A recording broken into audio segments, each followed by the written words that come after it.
Olá pessoal, aqui começa a nossa terceira videoaula da disciplina de Biologia 2.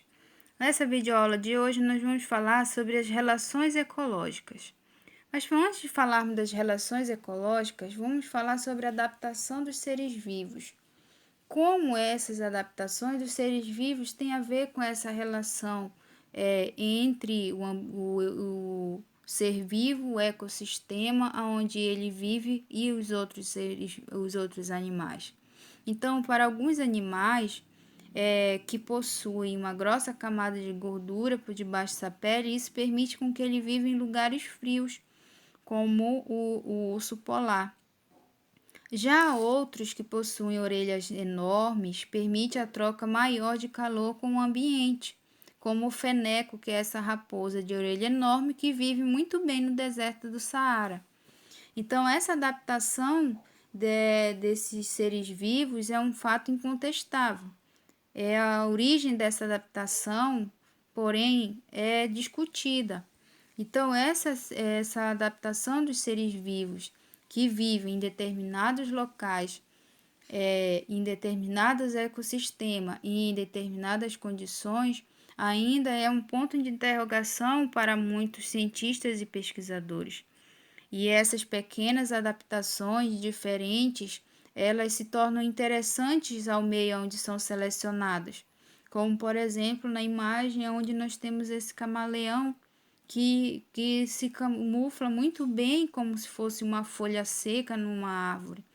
Então, ele tem uma facilidade maior de sobrevivência à questão de predadores e ao ambiente, por ele ser imperceptível diante do ambiente onde ele se encontra. Então, a ideia de como acontecem essas adaptações, elas são discutidas até hoje, ainda não se encontrou uma resposta plausível para essa questão da adaptação. Então, essas adaptações foram classificadas e foram classificadas de formas especiais, como a camuflagem, que é a forma de adaptação na qual um organismo se parece com o ambiente, confundindo-se com ele na cor ou na forma. Por exemplo, a nossa borboleta aí, que imita muito bem uma folha em uma árvore. O mimetismo, que é a forma de adaptação na qual uma espécie se beneficia por se assemelhar-se a outra. Então, como nós vemos a borboleta vice-rei, a monarca, a vice-rei ela imita muito bem a borboleta monarca, porque ela tem a vice-rei, ela não tem uma toxina.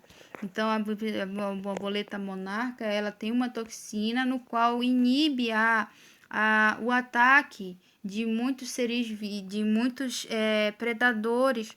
Então, a vice-rei, ela se beneficia por ter a sua cor, às vezes a cor muito parecida, os desenhos da asa, o formato. Então, alguns predadores a associam como se fosse uma borboleta monarca e acabam não atacando a borboleta vice-rei, e ela acaba se beneficiando por se assemelhar a uma outra borboleta. A camuflagem, que é a forma de adaptação na qual um organismo se parece com o ambiente, confundindo-se com ele na cor ou na forma, como a gente vê aí a cigarra, um gafanhoto. Temos também o louva-a-Deus, que parece também como se fosse uma folha seca com gravetos. Outro gafanhoto também que se adaptou muito bem à questão da coloração em lugares rochosos. O mimetismo, que é a forma de adaptação na qual uma espécie se beneficia por se assemelhar a outra.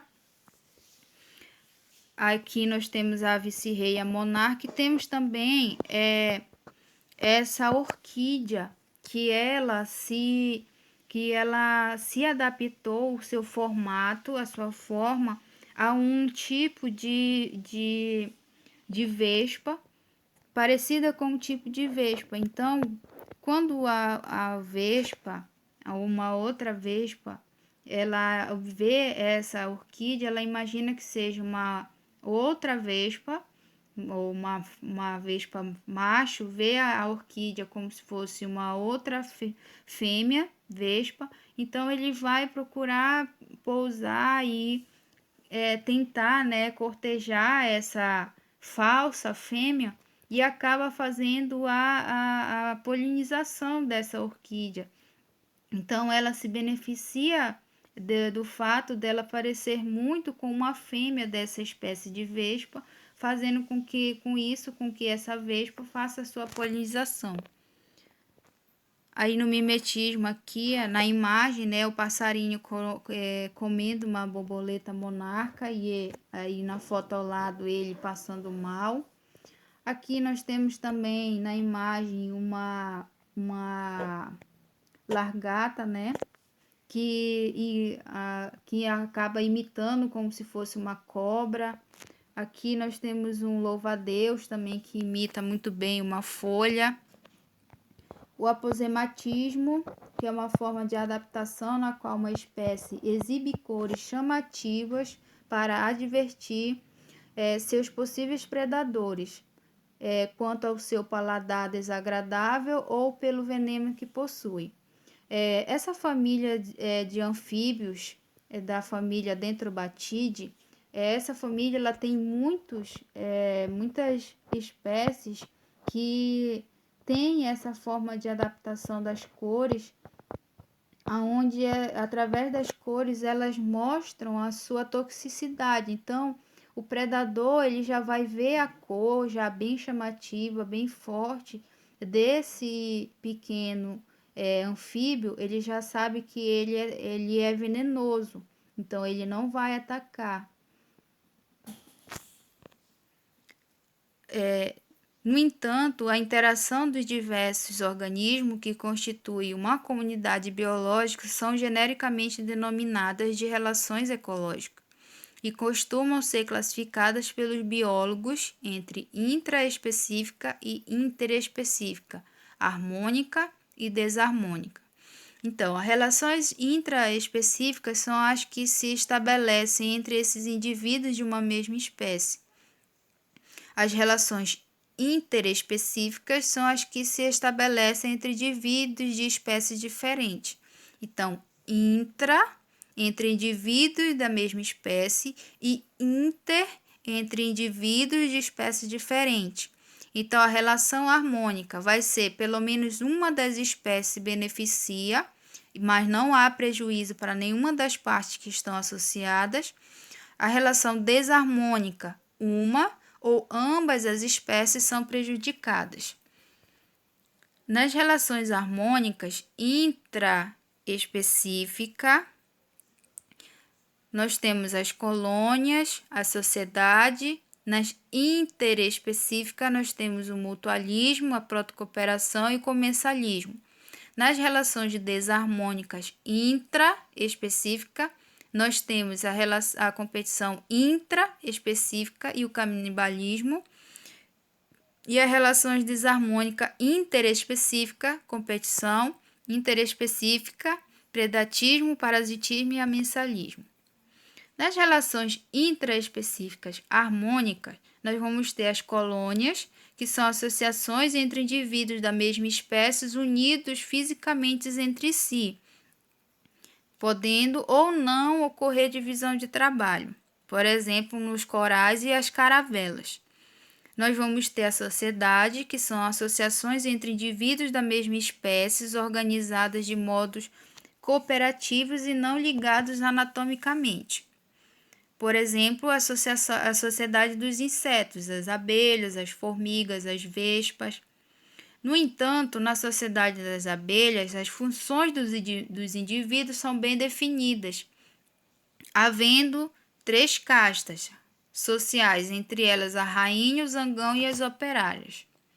Bem, nas caravelas, nós vamos ter aqui os organismos que são os flutuadores, que são aqueles que estão na parte da superfície da água, os alimentadores, que é aqueles que são responsáveis por capturas de alimento, e os protetores, que são, são aqueles que formam a colônia dos tentáculos, que vão formar os tentáculos para proteção dessa colônia.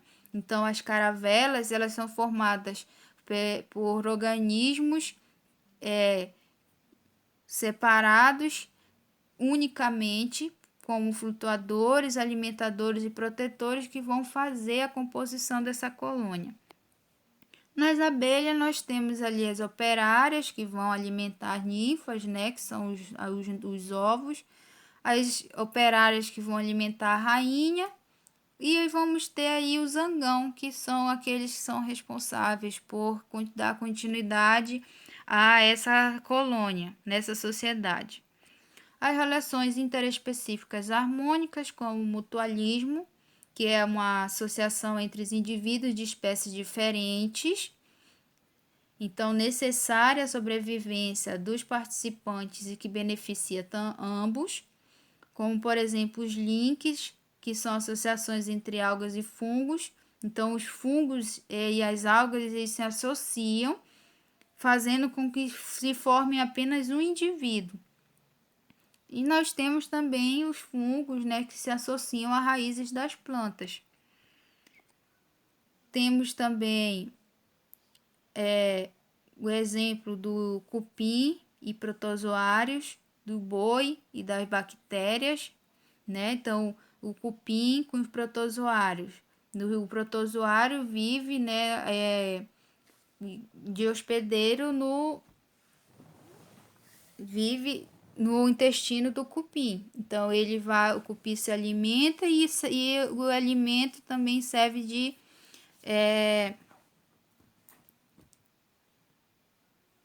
de alimento para o protozoário, e ambos se beneficiam. Assim mesmo são o boi e as bactérias. O intestino do boi, existem essas bactérias que ajudam a fazer esse processo de digestão desses ruminantes, e por isso que eles têm aquele processo de regurgitação, que eles fazem o bolo alimentar, o bolo vai, se acumula no estômago, depois o boi regurgita novamente, mastiga aquele bolo alimentar e volta novamente para o estômago, e é onde as bactérias fazem o auxílio dessa digestão, auxílio sendo beneficiado tanto o boi quanto as bactérias. A protocooperação, que é a associação entre indivíduos de espécies diferentes em que ambos se beneficiam, mas a existência não é obrigatória. O paguro e a anêmona do mar. O paguro é um tipo de caramujo. Então, ele se beneficia da anêmona porque, na verdade, a anêmona se beneficia do paguro porque a anêmona é um organismo séssil, ele não se movimenta. Então, ela se fixa na carapaça desse caramujo, e ao caramujo se locomover, ele leva junto a essa anêmona. Então, fazendo com que a anêmona tenha mais ambientes propícios para a sua alimentação do que se ela tivesse fixa em um único lugar só. O boi e o pássaro anu, que o pássaro anu ele vai fazer como se fosse o faxineiro desse boi. Todos os parasitas externos presentes na pele do boi, esse pássaro anu vai fazer essa limpeza. O pássaro palito e o jacaré. O pássaro palito faz a função de um dentista. O jacaré tá lá pegando sol, ele abre a boca, né, como forma também de controle de temperatura. E aí o pássaro palito vai e faz toda a limpeza entre os dentes, tirando todos os restos de resíduos de alimentos que o jacaré possa ter preso no dente. Então o pássaro palito faz essa limpeza. E os insetos polinizadores com as angiospermas, que as angiospermas necessitam de polinizadores para a sua reprodução. Então, essa relação de protocooperação é entre indivíduos de espécies diferentes, mas ambos não necessitam, não têm a sua existência necessariamente dependente de uma da outra. O comensalismo, que é a associação entre espécies diferentes, na qual uma espécie é beneficiada sem causar prejuízo ou benefício à outra. Nós temos o comensalismo típico, que é a relação em que uma espécie se alimenta de restos alimentares de outras sem prejudicá-las. Por exemplo, os abutres, os urubus, né, eles se aproveitam de restos de presas de leões, de tubarão, de rêmoras, então eles fazem um papel, eles não prejudicam outros animais e fazem também uma função de limpeza de um ecossistema. Os inquilinismo, que é a relação ecológica em que uma espécie inquilina vive sobre ou interior de uma outra espécie hospedeira, sem prejudicá-la. Nos vegetais, essa associação recebe o nome de epifitismo. O exemplo são as bromélias. As bromélias elas têm uma relação de inquilinismo. As árvores cedem, elas usam as árvores como ponto de fixação, apoio para elas conseguirem receber luz solar e também alguns nutrientes vindo por meio das árvores lá do alto. Os tubarão e a rêmora, né, também, que a rêmora também ela vai ser tanto um comensalismo quanto um inquilinismo, que elas vão estar ali fixas nos tubarões, não vão impedir o tubarão de nadar e nem atrapalhar o tubarão na hora de se alimentar. No entanto, todo o resto que sobra da alimentação do tubarão, as anêmonas acabam se beneficiando. Competição intraespecífica ocorre entre indivíduos da mesma espécie e é motivada por disputas por território, alimento ou companheiro sexual. No entanto, a competição é um fator que regula o tamanho da população. Isso ocorre em muitas espécies dentro de um ambiente. Disputa de machos por fêmeas para reprodução, disputa de machos por território, ou até mesmo entre indivíduos da mesma espécie por alimentação. O calibanismo, que é a relação na qual um organismo se alimenta de outro da mesma espécie. Nós temos um exemplo comum, que é o louva-a-Deus, né, que é quando o macho vai procriar com a fêmea come o macho. A rainha viúva negra, que o nome dela já diz, né, que depois dela procriar, ela come o macho. E tem também um exemplo de canibalismo intrauterino, que é o que ocorre nos tubarões, que as fêmeas dos tubarões elas podem carregar no útero até 3, 4 filhotes. No entanto, os filhotes dentro do útero da fêmea do tubarão, aquele que for mais forte, ele come os outros filhotes que são mais fracos ou menores, ocorrendo assim o nascimento, às vezes ocorrendo o nascimento apenas de 4 apenas de um filhote, aonde durante o período da gestação, esse único filhote se alimentou dos seus irmãos dentro do ventre do útero da mãe. Competição interespecífica, que ocorre entre indivíduos de espécies diferentes, geralmente ocorre quando duas espécies apresentam sobreposição de nicho ecológico. A disputa pelo mesmo recurso ambiental é um importante fator no controle do tamanho de populações. Quando uma competição é muito severa, uma das espécies pode ser eliminada, ou seja, pode ser extinta ou obrigada a emigrar. A introdução de espécies exóticas tem causado graves impactos ambientais devido ao fato dessas espécies competirem pelo mesmo recurso que espécies nativas. Nessa competição interespecífica, ocorre muito a questão do controle populacional, aquela relação de natalidade, mortalidade, migração, emigração, e nesse processo aí, às vezes acaba ocorrendo a extinção de determinadas espécies. Essa competição intraespecífica, por exemplo, um exemplo muito comum utilizado são os paramécios, que são cultivados isolados, apresentam elevada densidade populacional. No primeiro, aqui no primeiro gráfico, a gente observa que quando eles são cultivados separados, esses paramécios, a densidade populacional deles é bem elevada e quase que equiparada. Quando eles são cultivados juntos, a espécie de paramécio da espécie caudatum, ele tem a sua população reduzida devido à intensidade de competição com o paramécio da espécie aurália. Então, quando a gente observa aqui no primeiro gráfico, a espécie aurália, que é a linha azul, ela, mesmo vivendo junto com outra espécie, ela com os indivíduos dessa população eles conseguem se sobressair muito bem.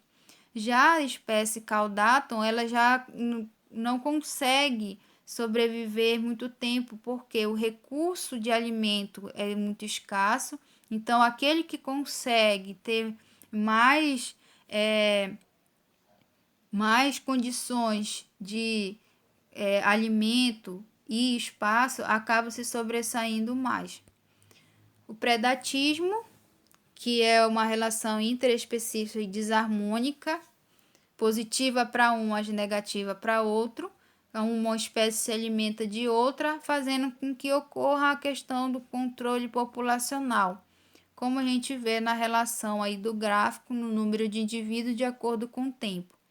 O número de presas, que é a linha inteira, é maior num determinado tempo do que o número de predadores. No entanto, apesar do número de predadores ser um pouco menor, mas ele consegue manter esse controle populacional dessas presas. Aí nós temos o predatismo em relação à alimentação, né, de mamíferos e alguns artrópodes. O parasitismo, que é a relação na qual uma das espécies, o parasita, obtém nutriente e moradia no corpo de indivíduos vivos da espécie hospedeira.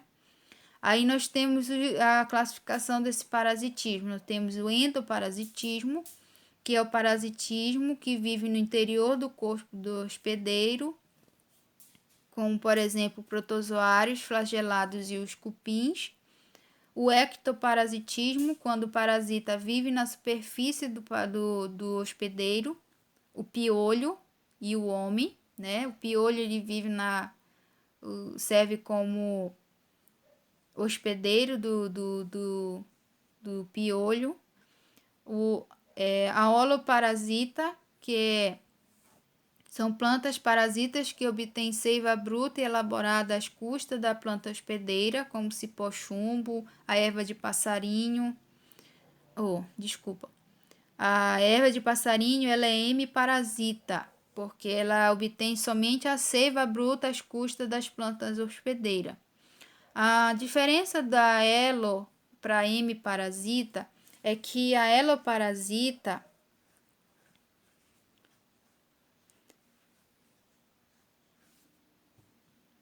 ela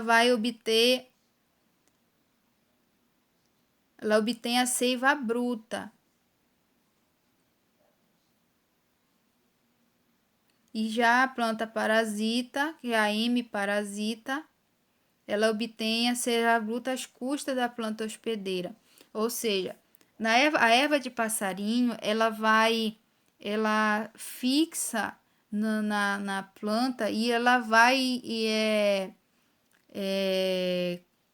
fazendo com que os seus vasos condutores que sugam a seiva, eles penetrem muito mais além do que na casca. da planta. Já a heloparasita, ela também vai fazer o mesmo processo, mas não tão agressivamente quanto a erva de passarinho. O parasitismo é um fator regulador do tamanho de uma população. Geralmente, os parasitas não matam os hospedeiros, pois depende deles para sobreviver. Nós temos aqui outros exemplos de parasitismo: carrapato, a tenha, pernilongo, o cipó-chumbo e a erva de passarinho. O amensalismo, também chamado de antibiose, que é uma espécie denominada inibidora, que libera substâncias que impedem o crescimento e a reprodução de outra denominada amensal. Algumas perifitas e animais marinhos, como a maré vermelha. No amensalismo, ele se relata em questão de uma espécie que ela se multiplica. Quando ela se multiplica de forma muito exagerada, ela acaba ocorrendo a produção também excessiva de uma determinada substância.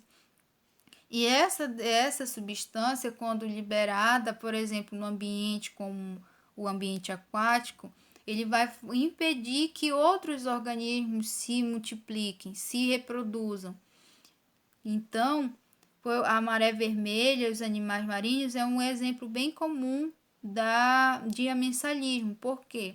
Quando essa maré vermelha, essas algas que compõem, que formam essa maré vermelha, elas se multiplicam de forma exagerada e em grande quantidade, elas acabam fechando o espelho d'água, impedindo com que a luz solar penetre nesse espelho d'água para que aqueles organismos que sobrevivem também nessa parte onde a luz solar se alcança, elas acabam impedindo a proliferação, elas acabam absorvendo mais oxigênio da água, fazendo também com que ocorra a morte de muitos animais marinhos.